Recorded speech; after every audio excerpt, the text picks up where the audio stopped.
आइए तीसरे दिन नवरात्रि के उपासना में तीसरे दिन दुर्गा जी चंद्रघंटा माता की पूजा की जाती है। चंद्रघंटा के विग्रह का पूजा किया जाता है। इनका स्वरूप शांतिदायक और कल्याणकारी है। शरीर का रंग स्वर्ण के समान चमकीला और हाथ 10 हैं। इसके 10 हाथों में खड़ग आदि शस्त्र और बाण आदि अस्त्र विभूषित है। इनका वाहन सिंह है। चंद्रघंटा युद्ध के लिए सदा तैयार रहती है। इनके भयानक चंड ध्वनि से अत्याचारी राक्षस कांप जाते हैं। नवरात्रि की दुर्गा उपासना में तीसरे दिन की पूजा अत्यंत महत्व है। इस दिन साधक मणिपुर चक्र में प्रविष्ट होता है। माँ दुर्गा चंद्रघंटा की पूजा से अलौकिक वस्तुओं के दर्शन होते हैं। इन्हीं माता की कृपा से साधक के पाप बाधाएं नष्ट हो जाती हैं। भगवती चंद्रघंटा भक्तों के कष्ट निवारण करती है। इसका वाहन सिंह है, अतः इनका उपासक सिंह की तरह पराक्रमी और निर्भय हो जाता है। दुष्टों का दमन करने को तत्पर चंद्रघंटा का स्वरूप अपराधक के लिए अत्यंत सौम्य और शांतिपूर्वक है।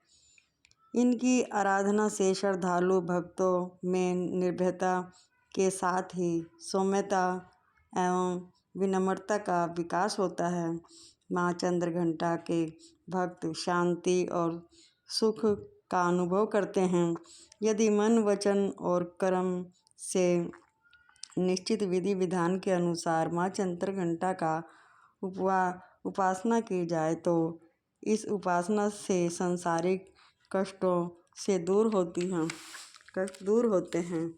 महिषासुर का वध भी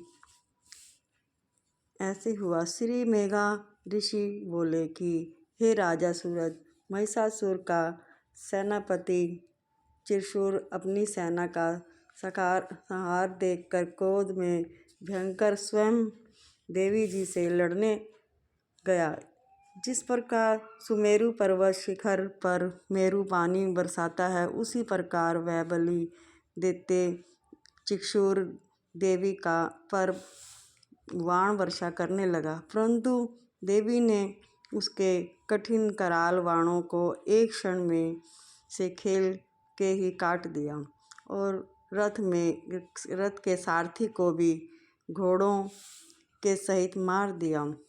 महामाया ने एक ही क्षण में उसके धनुष तथा ऊपर लहराती हुई ध्वजा पताका को भी काट कर गिरा दिया और धनुषहीन त्रिशूर के अंगों में अपने तीक्ष्ण बाणों के द्वारा गहरे छेद कर दिए। तब वह दैत्य क्रोध करके धनुष रथ और सारथियों को नष्ट हो जाने पर ढाल तलवार लेकर देवी जी पर दौड़ पड़ा। अति शीघ्रतापूर्वक त्रिशूर ने तेज धार वाली तलवार से शेर के सिर पर भरपूर वार कर दिया और फिर देवी जी के हाथ पर भी प्रहार किया। महर्षि मेघा ने कहा कि हे राजा सूरज, त्रिशूर का यह खड्ग देवी के हाथ पर लगते ही टूटकर टुकड़े टुकड़े हो गया। तत्पश्चात उसके अत्यंत क्रोधपूर्वक लाल लाल आंखें करके त्रिशूल का वार किया। उस महाबली दैत्य ने सूर्य का तेज वाले शूल को आकाश में पहुंचाकर देवी जी को छोड़ दिया। माँ माया के त्रिशूल वाले शूल को आकाश में से जाते हुए देखा तो उसके प्रत्युत्तर में अपने शूल का प्रहार किया, जिससे राक्षस के शूल के सैकड़ों टुकड़े हो गए थे और महादैत्य मारा गया। महिषासुर के उस महापराक्रमी सेनापति त्रिशूर के मारे जाने पर देवताओं को कष्ट देने वाला चामर हाथी पर चढ़कर आया। उसने भी देवी के ऊपर शक्ति का प्रहार किया, किंतु जगदम्बा ने उसे अपने हुंकार से आहत एवं निष्प्रभ करके पृथ्वी पर गिरा दिया। अपनी शक्ति को टूटा देख गिरा हुआ देख चामर अत्यंत क्रोधित हुआ। फिर अपने शूल चलाया, किंतु देवी ने अपने बाणों द्वारा उसे भी काट डाला। इसके बाद देवी का सिंह उछलकर हाथी के मस्तक पर जा चढ़ा और दैत्य के साथ खूब जोर लगाकर बाहुयुद्ध करने लगा। वे दोनों लड़ते हुए भूमि पर आ गए और अत्यंत क्रोधित होकर एक दूसरे पर भयंकर प्रहार करने लगे।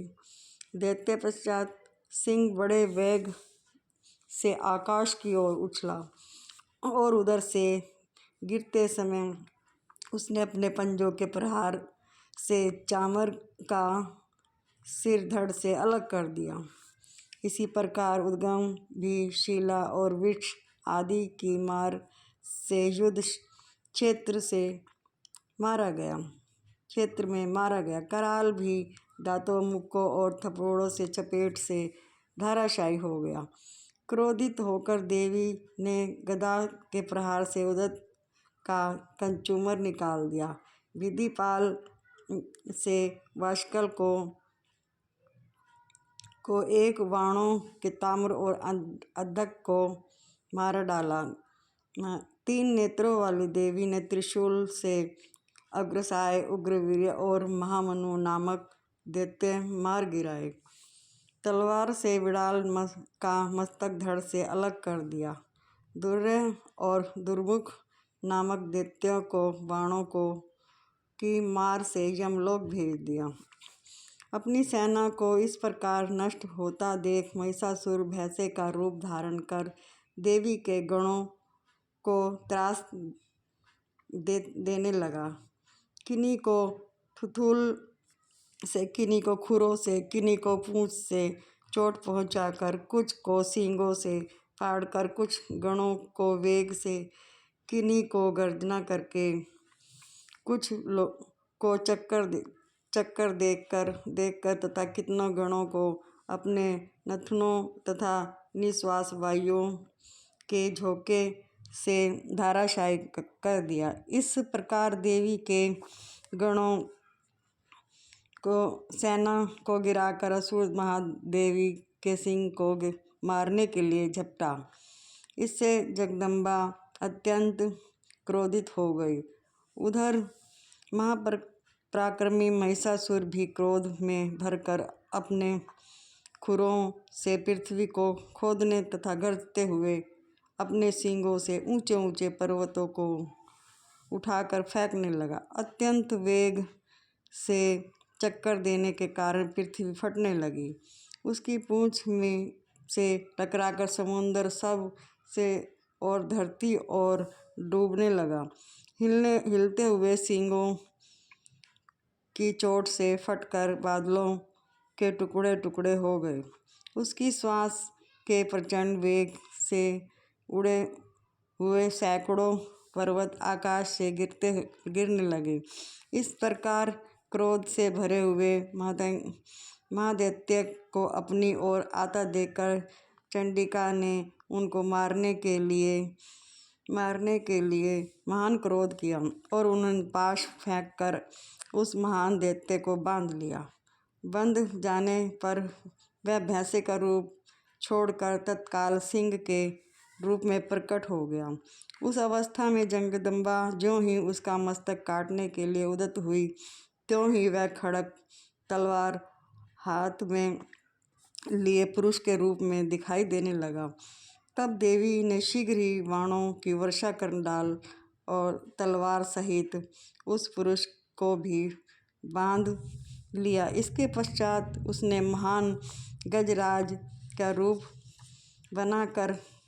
बनाते हुए और गरजते हुए अपनी सूंड से देवी का विशाल सिंह को खींचने लगा। तब देवी ने अपनी तलवार से उसकी सूंड काट डाली। इसके पश्चात वह महादैत्य पुनः भैंसे का रूप धारण करके पहले की भांति चराचर तीनों लोकों के प्राणियों को व्याकुल करने लगा। तब क्रोध में भरी हुई जगदम्बा चंडिका बराबर उत्तम मधु का पान करने और लाल लाल नेत्र करके हंसने लगी। उधर बल और पराक्रम के मंद से उन्नत हुआ राक्षस अपने सींगों से चंडी के ऊपर पर्वत को फेंकने लगा। उस समय देवी अपने बाणों से असुर द्वारा फेंके हुए पर्वतों को चूर्ण करती हुई बोली। बोलते समय उनका मुख मधु के मंद से लाल हो रहा था और वाणी लड़खड़ा रही थी। देवी ने कहा, ओ मूर्ख, मैं जब तक मधु पीती हूँ तब तक क्षण भर के लिए तू खूब गरज ले। मेरे हाथ से मारे जाने पर अब शीघ्र ही देवता भी गर्जना करेंगे। ऋषि कहते हैं, इस प्रकार कहकर देवी उछली और उस महादैत्य के ऊपर चढ़ गई। फिर अपने पैर से दबाकर उन्होंने शूल से उसके कंठ पर प्रहार किया।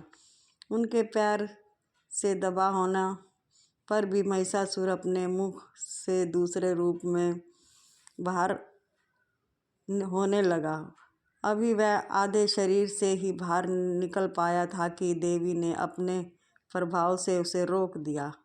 आधा निकला हुआ होने पर भी वह महादैत्य देवी के युद्ध करने लगा। तब देवी ने अपनी विशाल तलवार से उसका मस्तक काट दिया।